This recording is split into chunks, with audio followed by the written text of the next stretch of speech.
கர்த்தருடைய பரிசுத்த நாமத்திற்கு ஸ்தோத்திரம். இன்னைக்கு நம்ம ஏசாயா 7வது அதிகாரம் 6வது வசனத்தை தியானிக்க இருக்கிறோம். ஏசாயா 7:6 ஜெபத்தோடு இந்த செய்திக்குள்ளே கடந்து செல்வோம். ஆவியானவரே, அன்பின் ஆவியானவரே, இப்பவாரம் இறங்கி வாரும் எங்கள் மத்தியிலே. இப்பவாரம் இறங்கி வாரும் எங்கள் மத்தியிலே. உளையான சேற்றிலென்று தூக்கி எடுத்தவரே, உளையான சேற்றிலென்று எமை தூக்கி எடுத்தவரே, பாவம் கழுவி தூய்மையாக்கம் இந்த வேளையிலே. பாவம் கழுவி தூய்மையாக்கம் இந்த வேளையிலே. பரவரா பரி பரி பரி வரா, பரபரா பரிபரா வனகசகரா. பாத்மோ தீவினிலே பக்தனை தேற்றினீரே, பாத்மோ தீவினிலே பக்தனை தேற்றினீரே. யானையும் தேற்றி ஆற்றவாரம் இந்த வேளையிலே. யானையும் தேற்றி ஆற்றவாரம் இந்த வேளையிலே.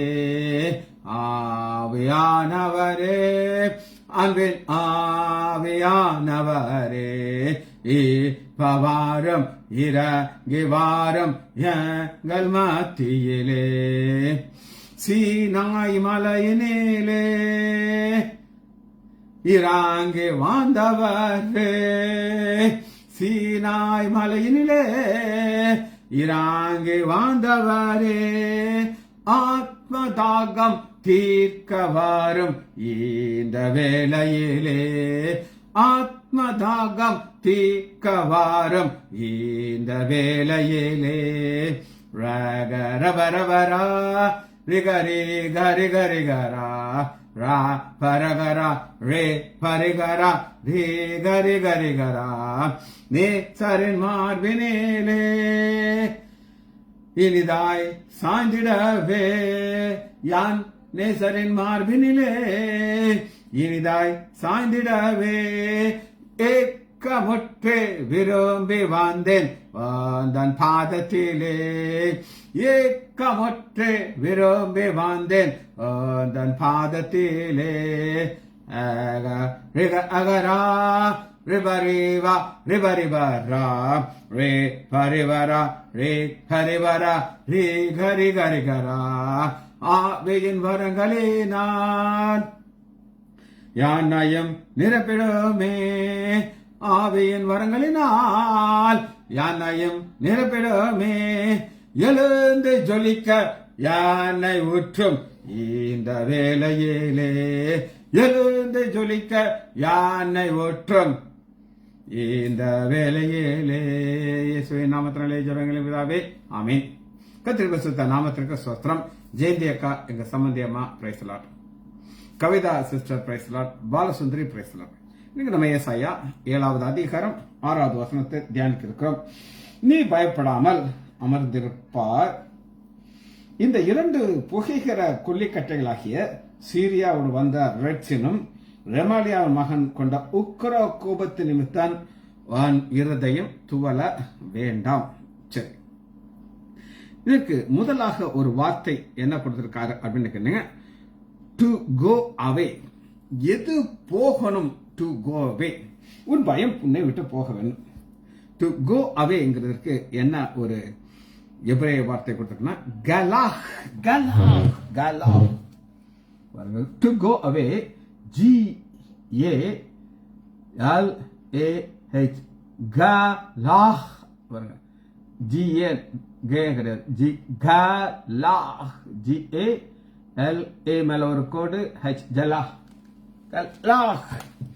இது போயிடணும். எது போனோம்? பயம் போயிடணும். அந்த பயம், இருதயம் துவளுகிற ஒரு பயம் உன்னை விட்டு போகணும். சரி, இதுக்கு இங்கிலீஷ் என்ன பண்ணுறதுன்னா டிபார்ட் லீவ். டிபார்ட் லீவுங்கிறது ஒரு ட்ரெயின் வருது. அந்த ட்ரெயின் எந்த டைம் அது போகும்னு சொல்லி அதை அனௌன்ஸ் பண்ணிடுவாங்க.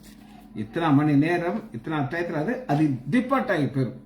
அப்புறம் அந்த ட்ரெயின் இருந்ததுக்கு அடையாளமே இருக்க. இந்த காரியத்தை நீங்க புரிந்து கொள்றதுக்கு 1 சாமுவேல் 4வது அதிகாரம் 21வது வசனம் தான் தி பெஸ்ட் வசனம். இஸ்ரேலுடைய தேவனுடைய பெட்டியை கொண்டு போறாங்க. இவங்க நினைச்சாங்க பெட்டியில் ஆண்டவர் இருக்காரு, யுத்தத்துக்கு கொண்டு போயிடுச்சுன்னா நம்ம தான் ஜெயிப்போம் நினைச்சாங்க. அவங்க பெலிஸ்தியர் பயந்து நடுக்கிறாங்க. ஐயோ, இவர் பயங்கரமான கடவுள் வந்துட்டாரு, நாங்க என்ன ஆகும்னு சொல்லி. ஆனா அவங்க தோத்து போயிடுறாங்க. அவங்க பெட்டியை தூக்கிட்டு போயிடுறாங்க. அப்ப ஏலி வயதானவர் கீழே விழுகிறாரு. பரடி நரம்பு கீழே வந்து செத்து போயிட்டார். மருமக மாசமா இருக்கா. அவ ஒரு குழந்தையை பெறான். ஒரு ஆண் குழந்தையை பிறக்கும் பொழுது தேவனுடைய பட்டி 1 சாமுவேல் 4வது அதிகாரம், தேவனுடைய பெட்டி பிடிபட்டு அவளுடைய மாமனாரும் அவளுடைய இறந்து போனபடினாலே, புருஷன் இறந்தபடினாலே அவள் மகிமை இஸ்ரேலை விட்டு போயிற்று என்று சொல்லி அந்த பிள்ளைக்கு எக்கோபோத் என்று பெயரிட்டார். எக்கோபோத் என்ன அர்த்தம் அப்படின்னு கேட்டீங்கன்னா, தேவ மகிமை இருந்தனால வயதான மாமனார் உயிரோடு இருந்தார். மகா மோசமான புருஷன் உயிரோடு இருந்தார். போச்சு, 2 உயிரும் சேர்ந்து போச்சு. இதுதான் கல்லாஹ் கல்லாஹ். சரி, இது ஒரு வகையான விளக்கத்தை நம்ம பார்த்துட்டோம். 2வது நாம பார்க்க போறோம் ஏசாயா 24வது அதிகாரம் 11வது வசனம். என்ன போகும் அப்படின்னு கேட்டீங்கன்னா மகிழ்ச்சி போயிருக்கு. ஏசாயா 24வது அதிகாரம் 11. திராட்சை ரசத்தினாலே வீதியிலே, திராட்சை ரசத்துக்காக வீதியிலே கூக்குரல் உண்டு. எல்லா தேசமும் மங்கி, சந்தோஷமும் மங்கி, தேசத்துல மகிழ்ச்சி அற்று, சந்தோஷமும் மகிழ்ச்சி அற்று போகும். அது போயிடும். இது போக கூடாது. எல்லாருடைய வீட்லையும் பேசிக்கான சாப்பாடும் சந்தோஷமும் இருக்கணும். ஆனா அது போகிறத நம்ம கலாஹ் அப்படின்னு பார்க்கணும். கலாஹ்னா அது போயிடும். ஆனா இங்க என்ன போகணும்னா ஒரு பயம் போகணும். சரி, இன்னொரு வார்த்தை பார்த்துட்டு அடுத்ததுக்கு போகிறோம். எரேமியா 29வது அதிகாரம் 29:1. எக்கோனியா என்னும் ராஜாவும் ராஜஸ்திரியும் பிரதானிகளும் யூதாவிலும் எருசலேமில் உள்ள பிரபுக்களும் தச்சர்களும் கொல்லரும் எருசலேமுக்கு புறப்பட்டு போன பிறகு, இவங்கெல்லாம் வேடிக்கையாக போகல, அடிமையாக போறாங்க. அப்ப மகிமை இஸ்ரேல் தேசத்தை விட்டு போகுது. இந்த கிரீம் ஆஃப் த பீப்புள் நினைக்கிறாங்க விட்டு போறாங்க. இதைத்தான் நம்ம கலாஹ் அப்படின்னு பார்க்கணும். சரி, இன்னொரு வசனத்தை நம்ம பார்த்துட்டு அடுத்த வார்த்தைகளை பார்க்க இருக்கோம். நீதிமொழிகள் 11வது அதிகாரம் 11:13. புறங்கூறி திரிகிறவன் ரகசியத்தை வெளிப்படுத்துகிறான். ரகசியம் அதோட உள்ள இருக்குது. இது எப்பவுமே நான் ரொம்ப ரசிச்சு வாசிக்கிற ஒரு காரியம். புறங்கூறி திரிகிறவனுடைய வேலை என்ன அப்படின்னு கேட்டீங்கன்னா, ஒருத்தரையா கூப்பிட்டு உங்களுக்கு தெரியுமா இப்படி ஆயிடுச்சு, உங்களுக்கு தெரியுமா இப்படி நடந்துருச்சுன்னு சொல்லுவான். அது அவனுக்கு உள்ள இருக்காது, அது புறப்பட்டு போயிடுச்சு.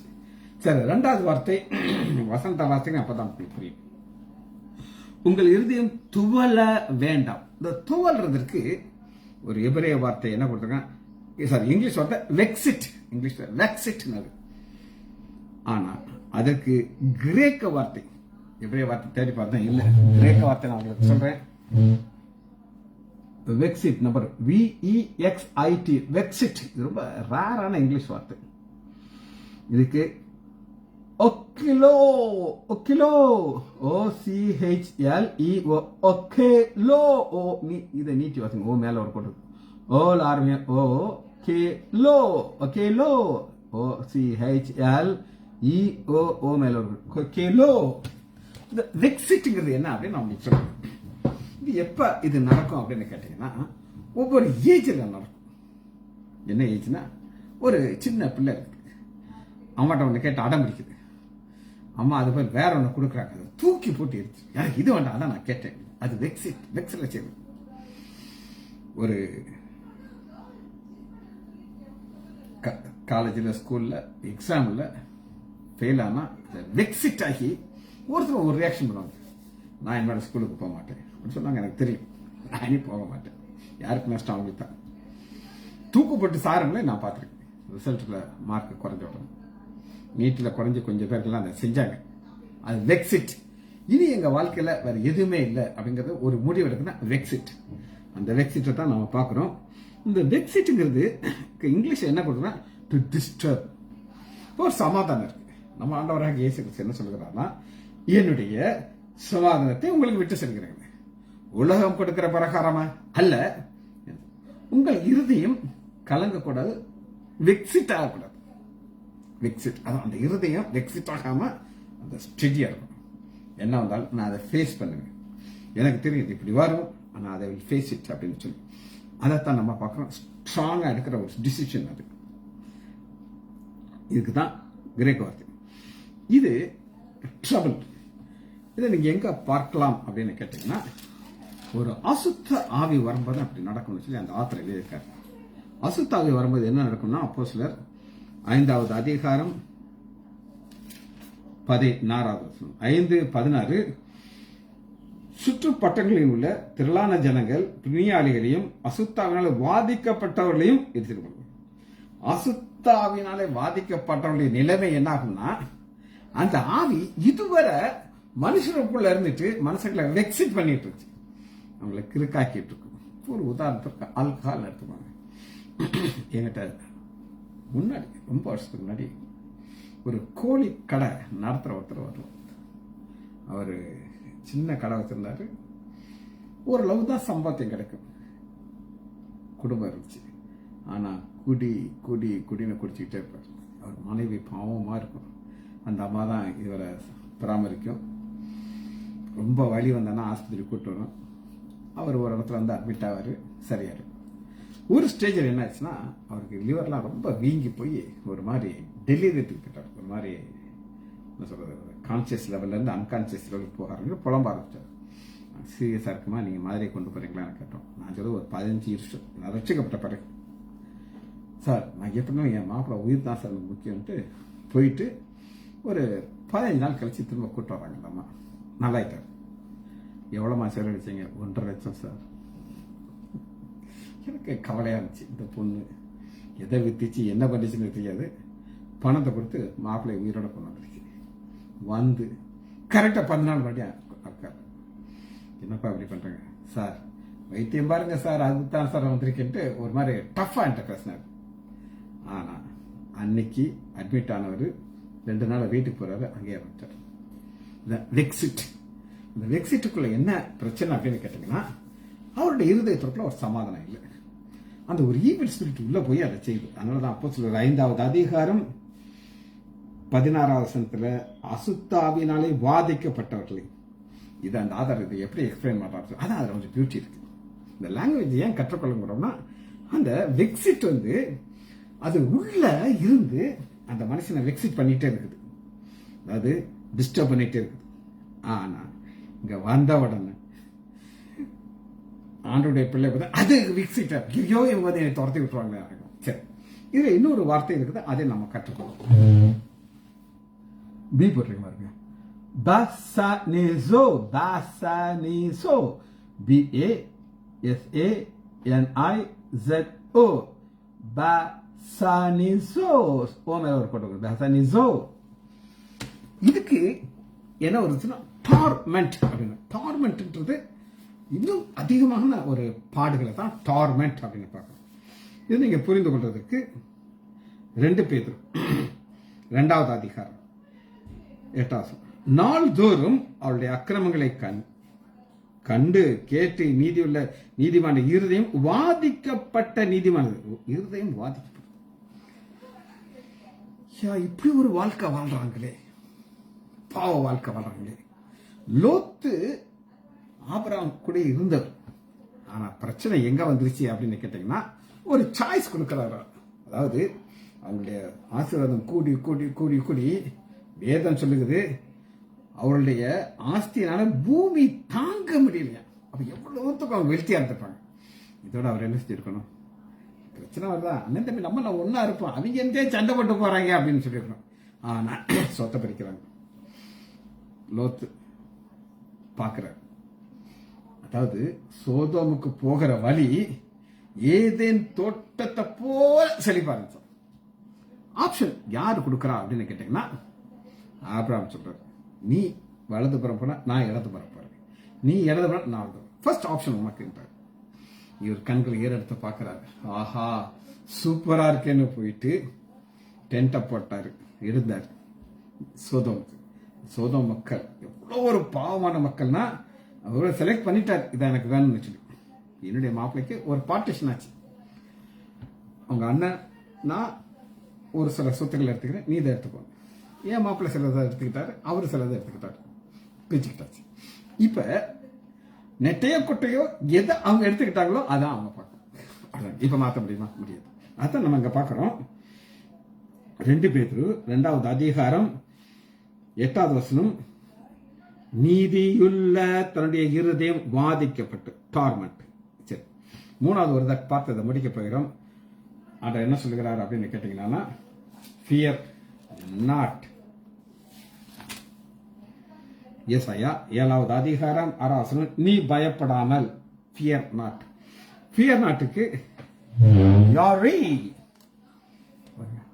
ஃபியர் YARE ஏ மேல யாரே யாரே யாரி கிடையாது, யாரி இன்னொன்னு யாரே மேல ஒரு கோடு யாரே ஃபியர் நாட். இது என்ன ஃபியர்னா மனநிலையில் வர்ற உணர்வு. மனநிலை. இப்ப ஒரு ரம்யமான ஒரு நியூஸ் கிடைச்சு, அப்படியா எனக்கு எப்படி ஒரு ஆசீர்வாதம் கிடைக்கும் அப்படின்னு சொல்லி எனக்கு ராஜேஷ் கேமரா வாங்கி கொடுத்தாரு. அதுல ஆண்டவர் எத்தனையோ அக்சசரிஸ் ஃப்ரீயா கொடுக்குறாரு. ஒரு மைக்குனா 2 மைக் எக்ஸ்ட்ரா, ஸ்டாண்டுக்கு நாங்க காசு கொடுக்காம அதை காம்ப்ளிமெண்டா ஃப்ரீயா கொடுக்குறாங்க. இது கேட்க கேட்க கேட்க எப்படி இருக்குது, ஒரு சந்தோஷமா இருக்குது. இதுதான் ஒரு மன ரம்யம். இதுக்கு ஆப்போசிட் தான் நம்ம பார்க்கிறோம். ஆதியாகமம் 32வது அதிகாரம் 11வது வசனம். ஆதியாகமம் 32:11, என் சகோதரனாகிய ஏசாவின் கைக்கு நீ தப்புவி. இப்ப இருதயத்துல டார்மெண்ட் இருக்குது, வெக்ஸ் இருக்குது. அப்ப அதுல இருந்து மாறுறதற்கு என்ன சொல்லுகிறார், என் சகோதரனாகிய ஏசாவின் கைக்கு நீ தப்புவியும், அவன் வந்து என்னையும் பிள்ளைகளையும் தாய்மார்களையும் முறியடிப்போம் என்று அவனுக்கு நான் பயந்து இருக்கிறேன். இந்த பயத்தை தான் நம்ம யாரே அப்படின்னு பார்க்கணும். யாரே. ஆனா ஆண்டவர் என்ன செய்றார் அப்படின்னு கேட்டீங்கன்னா, அந்த பயத்தை நீக்கிறார். ஆதியாகமம் 22வது அதிகாரம் 22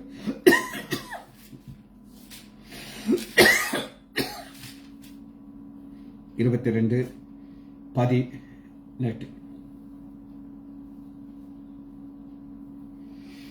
நீ என் சொல்லுக்கு கீழ்ப்படிந்ததினாலே. ஆண்டவர் அந்த பயம், பையனை பலி செலுத்த சொல்றாரு, பயமே இல்லை அவருக்கு, ரெடி. அப்ப 22வது அதிகாரம் 12வது வசனம், அப்பொழுது அவர் பிள்ளையாண்டான் மேல் உன் கையை போடாதே, அவனுக்கு ஒன்றும் செய்யாதே, நீ அவனை உன் புத்திரன் என்றும் உன் ஏகசுதன் என்று பாராமல் எனக்காக நீ தேவனுக்கு பயப்படுகின்றார். தேவனுக்கு பயப்படுகிறவன். இப்ப இந்த ஃபியர்ல 2 வகையான ஃபியர் இருக்கு. ஒன்னு உலக பிரகாரமான பயம். ஏசா வந்த உடனே யாக்கோபுக்கு அந்த பயம் இருந்துச்சு, அதுக்கும் யாரே தான். ஆனா இது என்ன பயம் அப்படின்னுங்க, இது ஒரு வித்தியாசமான பயம், இது தேவ பயம். இன்னொரு பயத்தை பார்த்து நம்ம இந்த வார்த்தை முடிக்க இருக்கிறோம். ஆதியாகமம் 28வது அதிகாரம் 17வது வசனம், அவன் பயந்து, இந்த ஸ்தலம் இவ்வளவு பயங்கரமா இருக்குது. ஆண்டவர் வாசஸ்தலத்தை பார்க்கிறாரு, அவருக்கு ஒரு பயம் வருது. இது தேவனை குறித்து ஒரு ராவலேஷன் வெளிப்பாடு. சரி, இப்ப நம்ம வாசனத்துக்குள்ள போகிறோம். ஏசாயா 7வது அதிகாரம் 6வது வசனத்தை தான் நான் வாசிக்கிறேன், அப்புறம் விளக்கத்துக்குள்ள நம்ம போகிறோம். 7வது அதிகாரம் 6வது வசனம். நீ பயப்படாமல் அமர்ந்திருப்பாய். இந்த 2 புகைகிற கொல்லிக்கட்டைகளாகிய சீரியா வந்த ரெச்சினும் ரெமலியாவின் மகன் கொண்ட உக்கிர கோபமும் ஒன்று இருந்துட்டோம். ஆண்டவர் ஒரு அருமையான ஒரு ஓமையை கட்டுறாங்க. இப்ப ஒரு கட்டை இருக்கு, மூங்கில் வச்சுக்கோங்க, நல்லா காஞ்ச மூங்கில். இந்த பக்கம் ஒரு தீ, இந்த பக்கம் ஒரு தீ, 2 பக்கம் வருது. நமக்கு பார்த்தா ஐயோ தீயா அப்படின்னு நினைப்போம். ஆனா ஆண்டவர் சொல்றாரு, ஐய கொஞ்ச நேரத்துக்கு அப்படியே செஞ்சு காணா போயிடும். இது புகைகிற கொல்லிக்கட்டை. இந்த புகைக்கிற கொல்லிக்கட்டைய, இந்த பயமான ஒரு காரியத்தை ஆண்டவர் ஒரு எக்ஸ்பிளேஷன் சொல்றாரு. அது அவர் பிள்ளைய எப்படி காப்பாத்தினாருங்கிற அது கொல்லிக்கட்டை தான் எடுத்துக்கொள்ளணும்னா, சகரியா 3வது அதிகாரம் 2வது வசனம். 3:2. அப்பொழுது கர்த்தர் சாத்தானை நோக்கி, கர்த்தர் உன்னை கடிந்து கொள்வாராக. சாத்தானே, எருசலேமை தெரிந்து கொண்ட கர்த்தர் உன்னை கடிந்து கொள்வார். இவன் யோசுவாவை பார்த்து சொல்றாரு, அக்னியிலிருந்து தப்பி வைக்கப்பட்ட கொல்லிக்கட்டை அல்லவா. ஒரு ஊழியக்கார், பேர் நான் மறந்துட்டேன், பெரிய ஊழியக்கார். அவர் தன் வாழ்க்கையில இந்த வசனத்தை தான் சொல்லுவார். என்ன சொல்லுவார் அப்படின்னு கேட்டீங்கன்னா, இங்கிலாந்து தேசத்தில் அவங்க வாழ்ந்துட்டு இருந்தாங்க. அப்ப இந்த மாதிரி கான்கிரீட் பில்டிங்லாம் கிடையாது. அப்ப மரத்துல தான் அவங்க கட்டுவாங்க. அதான் அவங்களுக்கு எக்கனாமிக்கலா இருக்கும். அன்னைக்கு அவங்களால அதான் முடிஞ்சது. திடீர்னு ஒரு நாள் இவங்களுக்கு ஒரு 6-7 பிள்ளைகள் இவருக்கு கூட பிறந்தவங்க. ராத்திரி தீ பிடிச்சு எரியுது. இவர் நல்லா தூங்கிட்டு இருக்காரு. இவரை அவசரமா அவங்க அப்பா தான் உயிரை, மற்ற பிள்ளைலாம் தூக்கிட்டாங்க, ஓடிடுச்சு. இது நல்லா டீப்பா தூங்கிட்டு இருக்காரு. இவர் உள்ள வரும்போது கொஞ்சம் உடம்பெல்லாம் தீ பட ஆரம்பிச்சிருச்சு, கத்திக்கிட்டு இருக்காரு. உங்க அப்பா தூக்கிட்டு தான் வெளியில வந்தாரு. அப்பா முகம் உடம்பெல்லாம் கொஞ்சம் கரிஞ்சிருச்சு. ஆனா பெரிய ஊழியக்காரமாகி இந்த தேசத்தை அசைச்சார். அவர் இந்த வசனத்தை சொல்லி, இது நான் தான் அப்படின்னு சொல்லுவார். ஈவன் அந்த ஊழியக்காரர் பெறப்படுது. அக்னியிலிருந்து தப்பி வைக்கப்பட்ட கொல்லி அல்லவா. பாருங்க, ஒரே இதை 2 பார்க்கணும். ஒன்னு ஆண்டவர் சொல்றாரு, நீ கொஞ்ச அழிஞ்சு போயிடும். ஆனா அதே நேரத்துல என் பிள்ளைய நான் அங்கிருந்து தூக்கி நான் காப்பாத்தி வைத்திருக்கிறேன். ரைட். இது என்னன்னா, சாத்தான் ஒரு ஆலோசனை சொல்றான், அவனை பத்தி குற்றம் சொல்றாரு. ஆனா ஆண்டவர் ஆசீர்வாதமாக அதை மாற்றுக்கிறார். சரி, அக்னியிலிருந்து தூக்கி எடுத்துட்டார். 8வது அதிகாரம் ஏசாயா 10வது வசனம். 8:10.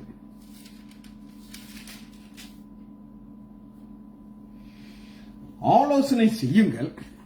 ஒரு கூட்டம் 2 பேரு பயப்படாமல செய்யறாங்க. ஆலோசனை செய்யுங்கள், அது அபத்தமாகும். வார்த்தையை வசனியுங்கள், அது நிற்காது. தேவன் எங்களோடு இருக்கிறார், கர்த்தருடைய கரம் என் மேலே அமர்ந்தது. இது மட்டும் உங்க வாழ்க்கையில இருந்தானா உங்களுக்கு தெரியும் ஆண்டவர் உங்களோட கூட இருக்காரா இல்லையா. எனக்கு தெரியும். உங்களுக்கு தெரிஞ்சாதான் இந்த பயங்கிறது வராது. ஆலோசனை செய்யுங்கப்பா, ஒன்றும் பிரச்சனை இல்லை. ஆனா இந்த ஆலோசனையை நம்ம வசனத்துல நம்ம பலரோட வச்சிருக்கேன். அகித்தோப்பேல் ஒரு ஆலோசனை சொல்றாரு. யாருக்கு விரோதமாக? தாவீதுக்கு விரோதமாக. அப்சலோமுக்கு சப்போர்ட் பண்ணி சொல்றாரு, உங்க அப்பா பயந்து போயிட்டு இருக்காரு, காட்டுல ஓடி ஓடி போயிட்டு இருக்காரு. நான் என்ன செய்வேன்? பவர்ஃபுல் சோல்ஜரை நான் செலக்ட் பண்ணிக்கிறேன். நானே போவேன்.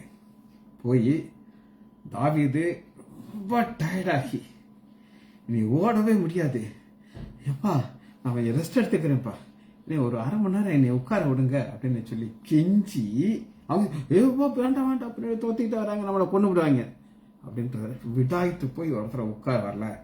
அந்த நேரத்தில் நான் சடனா போய் அவரை கொண்டு விடுவேன். கொண்டுட்டு மற்றவங்களாம் ஓடியே போயிடுவாங்க. இதுதான் பெஸ்ட் ஆலோசனை அகித்தோப்பேல். ஆனா தாவீது ஒரு ஜெபத்தை பண்ணாரு. அந்த ஆலோசனை எப்படி அபத்தமா போச்சோ அதுபோல இங்கே செய்ய போறார். இதுதான் தேவனுடைய காரியத்துல கடக்கக்கூடிய ஒரு காரியம். 8வது அதிகாரம் 10வது வசனத்தை உங்களுக்கு காமிச்சு. 10வது அதிகாரம் 6வது வசனம். அடுத்த ஆலோசனை பார்ப்போம். 10:6. அவபக்தியான ஜனங்களுக்கு விரோதமாக நான் அவனை அனுப்பி. இப்ப பக்தி உள்ள பிள்ளைகளை ஆண்டவர் தெரிந்து கொள்கிறார்.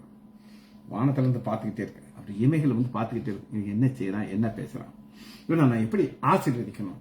ஆனா நான் அவனை அனுப்பி எனக்கு கோபம் ஊட்டின ஜனத்தை கொள்ளையாடவும் சூறையாடவும் அதை வீதியிலே சேற்றை பல மிதித்துப்படும் அவனுக்கு கட்டளை கொடுப்பேன்.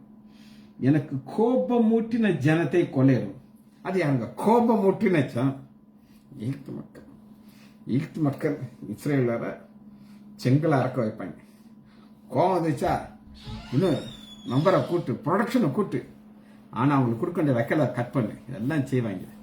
ஆனா கொள்ளையாடிக்குவேன். ஆண்டவர் வந்து அவங்க இருதயத்தில் கிரியை செய்கிறாரு. நீ வெறுங்கையெல்லாம் போக முடியாது. வெள்ளி உடைமை, பொண்ணு உடைமை. பொண்ணு இன்னைக்கு காஸ்ட்லி இல்லை, அன்னைக்கே காஸ்ட்லி தான். எவ்வளவு காஸ்ட்லி அன்னைக்கு ரேட் எனக்கு தெரியாது, ஆனா விலை கூட. அப்படி ஆண்டவர் என்ன செய்யறாரு, கொள்ளைய சாதம் என்ன அழகா சொல்லுறாரு. அவபக்தியான ஜனங்களுக்கு விருதமாக நான் அவனை அனுப்பி. இது ஆண்டவருடைய ஆலோசனை. எனக்கு கோபமூட்டின ஜனத்தை கொள்ளையிடும் சூறையாடும் அதை வீதியை போட்டு அவன் கட்டளை கொடுக்க. இதுதான் ஆண்டவர் தான் பிள்ளைகளை பாதுகாக்கிறார். ஒரு பக்கம் ஒரு பைப்பு மூங்கில், 2 பக்கமும் தீ வந்துகிட்டு இருக்கு, பயப்படாத, இதெல்லாம் அவனுக்கு நான் செய்ய போறேங்கிறார். இது தேவ கட்டளை. தேவ கோபத்தை நான் உங்களுக்கு காட்ட போறேன்.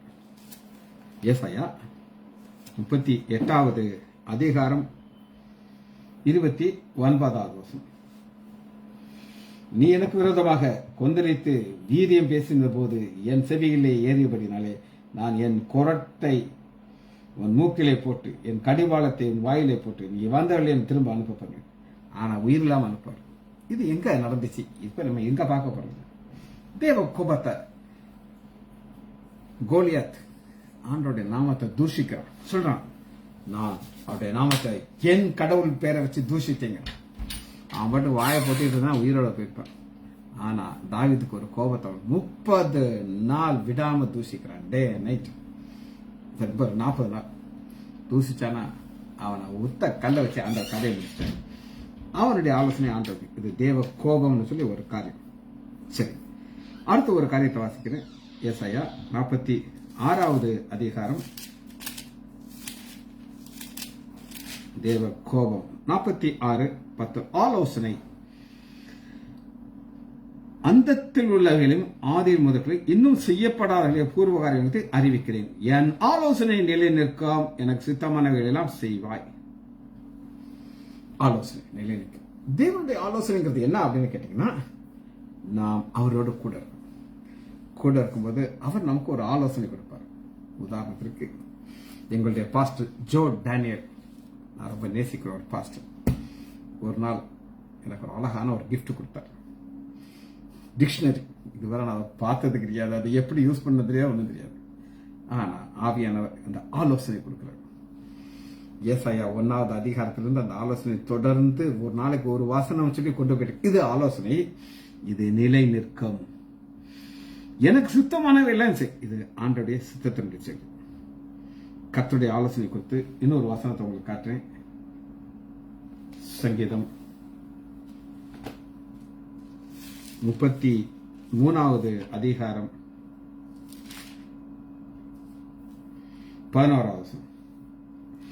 கர்த்தருடைய ஆலோசனை நித்திய காலமாகும், அவருடைய இருதயத்தினர்கள் தலைமுறை நித்தியம் தலைவர். இதாங்க உலக மக்கள் போடுற பிளான் எல்லாம் சொதப்பிடும். ஒருத்தர் நான் சீக்கிரம் சீஃப் மினிஸ்டர் ஆயிடுவேன்ட்டு கூட்டத்தை கூட்டிட்டு இருந்தாரு. கரூர் அவர் சொல்ல ஆண்டவர் முடிச்சு வச்சுட்டாரு. அதுக்கப்புறம் வாய்ப்பு இருக்காரு. ஆனா ஆண்டவர் தான் பிள்ளைகளுக்கு கொடுத்து செய்யற திட்டத்தை தலைமுறையாக அது கொண்டு போவார். சரி, கடைசியாக ஒரு வசனத்தை வாசிச்சு பிடிக்கிறோம். இந்த வசனம் நமக்கு ரொம்ப தெரிஞ்ச வசனம் இருந்தாலும் அது என்னன்னு உங்களுக்கு காமிச்சிடும். ஏன்னா இது மனுஷனுடைய ஆலோசனையை ஆண்டவர் எதனால அந்த ஆலோசனை வந்துச்சு அப்படின்னா, சங்கீதம் 76வது அதிகாரம் 10வது 76:10. மனுஷனுடைய கோபம் உமது மகிமை விளங்கப்படும், மிஞ்சின கோபத்தை நீர் அடக்கு. இதுக்கு நான் விளக்க சொல்லிட்டு திரும்ப சொல்லி முடிக்கிறேன். மனுஷனுடைய கோபம் பார்வன் மாத்திரம் அவங்க கடவுள் பயங்கரமான கடவுளப்பா. எனக்கு கோவம்லாம் வராதுப்பா, அவரை பார்த்தா பயன்தான் வரும் அப்படின்னு சொல்லியிருந்தான்னா அவன் தப்பிச்சிருப்பான். ஆனா அவனுக்கு உணர்வே இல்லைங்க. என்ன உணர்வு இல்லைன்னா, அவர் கொடுத்த வாதைகள் எவ்வளவு பயங்கரமான வாதைகள். அந்த தலைச்சான் பிள்ளையெல்லாம் சொல்லி எகிப்துல இருக்க ஆடு மாடு எப்படி அவரால் அதை கண்டுபிடிக்க முடிஞ்சது? நான் வாயை புத்திட்டு இருப்பேன் அப்படின்னு இல்லாம கோபம் தான் மனுஷனுடைய கோபம். அமது மகிமையை விளங்க சன் கடல் தன்னை நடுவாய் பிரித்த எங்கள் தேவனேன் கரமே தாங்கியதே நாள் வரையில் தயவாய் மாதயவாய் தயவாய் மாதயவாய் நன்றியால் பாடிடுவாம். அமேன். நன்றியால் பாடிடுவாம். நல்லவர் இயேசு நல்கிய எல்லா நன்மைகளை நினைத்து. மனுஷனுடைய கோபம் வரலைன்னா நம்ம எப்படி பாதிக்க முடியாது? ஜெபிச்சு முடிப்பாம மகா இரக்கமும் கிருபையும் உள்ள பிதாவே துதிக்கிறோம் ஐயா. ஒரு பிரச்சனை வரும்பொழுது அந்த பிரச்சனை எங்களுடைய பிரச்சனை, ஆண்டோடைய பிரச்சனை என்று நாங்கள் புரிந்து அதன்படி நடக்க உதவி செய்யுங்க. பிள்ளைகள் ஒவ்வொருவரையும் என் ஆண்டவராகிய இயேசு கிறிஸ்துவின் நாமத்தினாலே ஆசீர்வதிக்கிறேன். இயேசுவின் நாமத்தினால் ஜெபங்களை பிதாவே. ஆமேன், ஆமேன், ஆமேன்.